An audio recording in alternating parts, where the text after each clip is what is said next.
मुज़ाकरात से पहले जरा मिलिट्री कोर्ट से आज जो 25 मुल्ज़िमान को सजाएं हुई हैं उस पर बात करना चाहूंगा। बतौर सियासतदान आप इसको कैसे देखते हैं कि 9 मई के वाकयात में मिलिट्री कोर्ट से सजा हुई है सिविलियंस को? क्या तासुरात हैं आपके इस पे? देखें, 9 मई के वाकयात जो हैं उनका किसी भी सियासत से कोई ताल्लुक़ नहीं है। ये ज़रूर है कि एक सियासी जमात की क़यादत ने एक ऐसा माहौल बनाया और उस माहौल में बह के जो है वो कुछ लोगों ने गुमराह हो के जो है वो एक ऐसा अमल किया कि जिसे आप कोई पॉलिटिकल एक्टिविटी से आप मंसूब नहीं कर सकते।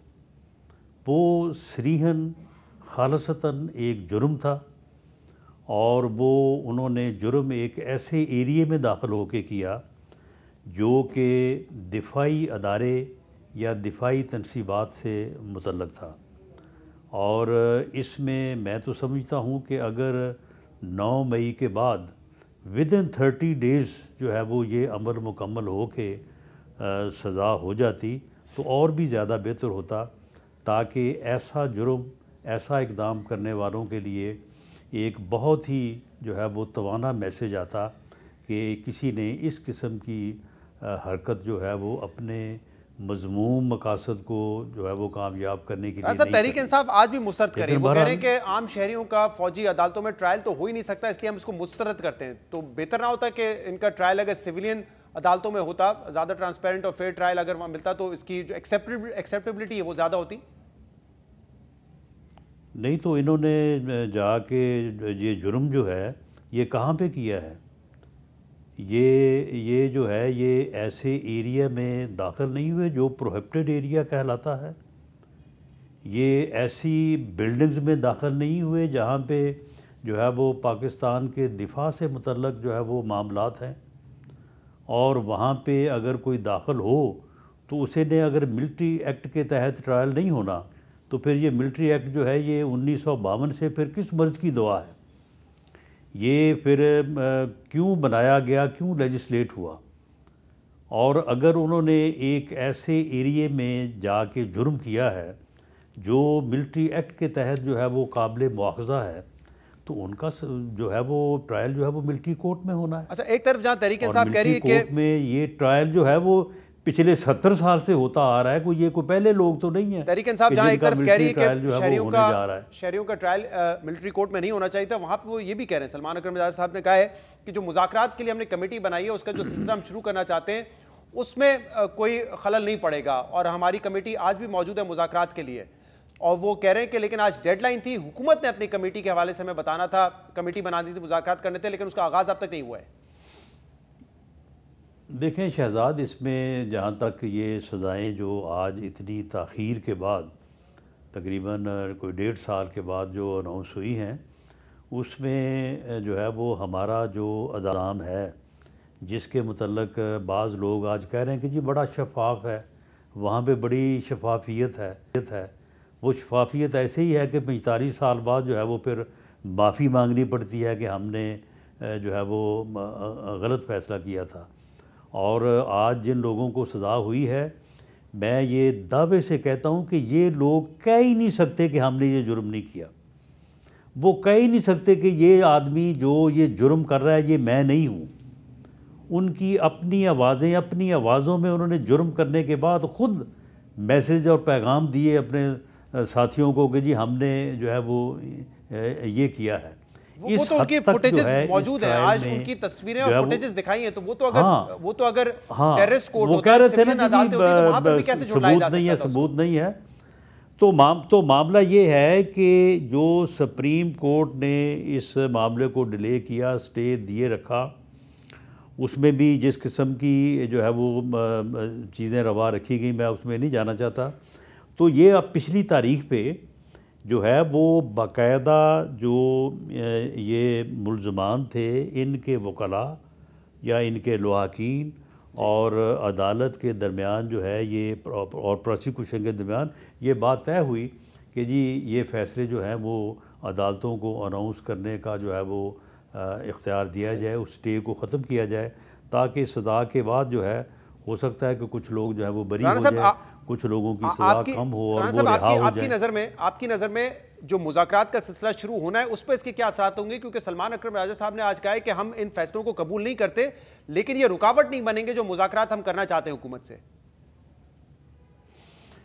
मैं उनकी इस बात को अप्रिशिएट करता हूँ। और वैसे भी शहजाद साहब, मामला ये है कि ये जो अब केसेस जिनका फ़ैसला आज हुआ है 25 लोगों का, और मेरा ख्याल है कुछ 60 के करीब लोग और हैं जिनके फ़ैसले आने वाले 1-2 दिनों में होंगे।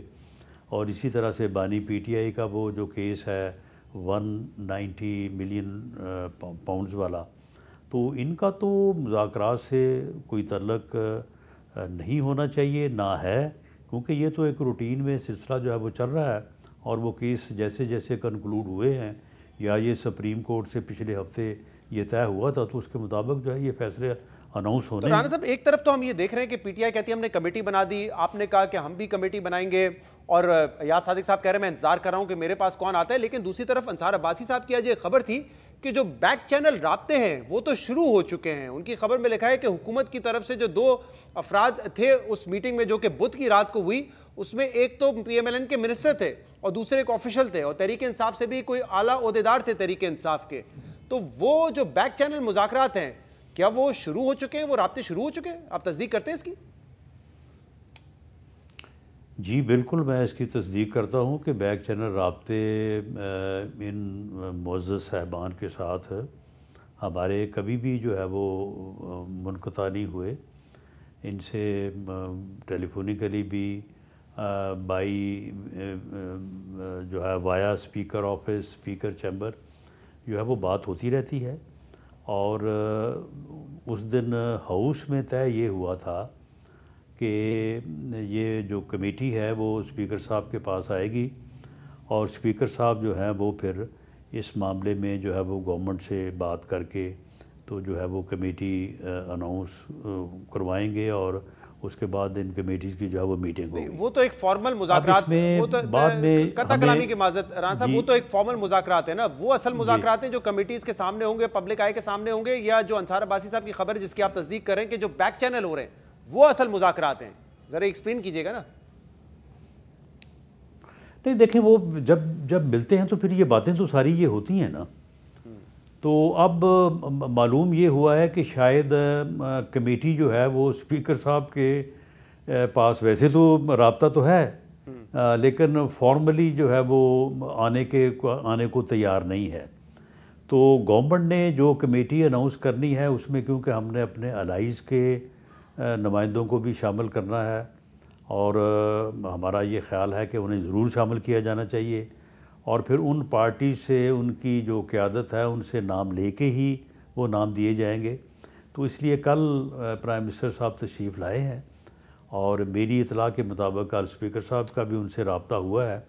तो मेरा ख्याल है होपफुली एक आध दिन में इस बारे में कोई पेशरफ्त होगी। तो राना साहब, क्योंकि डेडलाइन आज तक की दी थी तहरीक इंसाफ ने, और आज भी अलीमा खान साहब ने कहा, अच्छा पहले ये बात सामने आ रही थी कि इमरान खान ने कहा हमारे मुतालबात मानो तो मैं अपनी जो सिविल नाफरमानी की कॉल है उससे पीछे हटूंगा, लेकिन आज अलीमा खान साहबा ने यह कहा है कि अगर हमारे मुतालबात पर बात शुरू हो जाती है तो फिर इमरान खान अपने जो सिविल नाफरमानी की तहरीक है उससे पीछे हटेंगे। अगर नहीं करते कल तक तो फिर कल से हमारी कॉल दे दी जाएगी, दी हुई है कॉल हमने कि तरसीलात ज़र ना भेजें पाकिस्तान।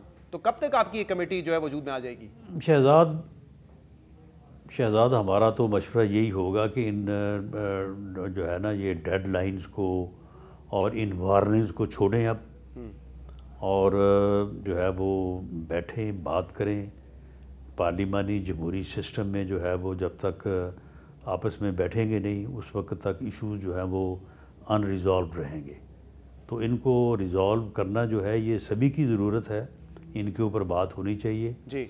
और इसके लिए ये जो है कि ये ना किया तो ये कर देंगे, ये ना किया तो ये कर देंगे, इसी में जो है ये सारी खराबी जो है ना वो चली आ रही है। अब तो वो काफी मुतालबात से पीछे हट चुके हैं ना। पहले वो कहते थे मैंडेट की वापसी पे भी बात करें, इलेक्शंस पे भी जुडिशल कमीशन बनाए, अब वो मुतालबात से तो वो खुद पीछे हटे। वो तो कह रहे हैं इस पे बात भी ना करें फिलहाल, तो कम से कम हुकूमत भी थोड़ी तेजी दिखा सकती है अगर माहौल बन रहा है। कभी हम भी तो कहते थे ना कि बात ये, कभी हमारा भी तो मैंडेट की वापसी का मुतालबा था ना, हमने भी तो गुजारा किया है ना।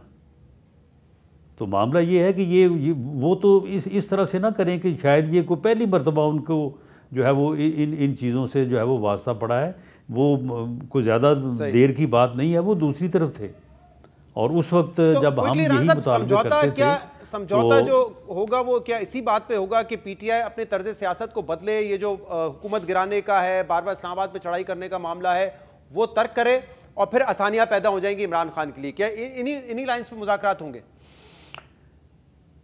देखें, इमरान खान साहब ने पिछले यानी 10 साल से 2014 के आप धरनों को ले लें, उन्होंने अपनी सियासत की बुनियाद जो है वो इस बात पे रखी है कि मैं जो है वो किसी और सियासी जमात या किसी सियासी लीडर से ना उनके साथ मैं बात करूँगा, ना उनको मैं छोड़ूंगा, ना उनके साथ मैं बैठूँगा। और वो यानी एक यानी यक पार्टी गवर्नमेंट की तरफ, या जिस तरह से उन्होंने गवर्नमेंट चलाई, मैं समझता हूँ कि उन्हें इन चीज़ों से वापस आना चाहिए। पार्लिमानी जमहूरी सिस्टम में अगर वो अपोजिशन में है तो उन्हें गवर्नमेंट के साथ, और गवर्नमेंट में है तो अपोजिशन के साथ जो है वो बैठना पड़ेगा और मामलात के ऊपर जो है वो बात करनी पड़ेगी।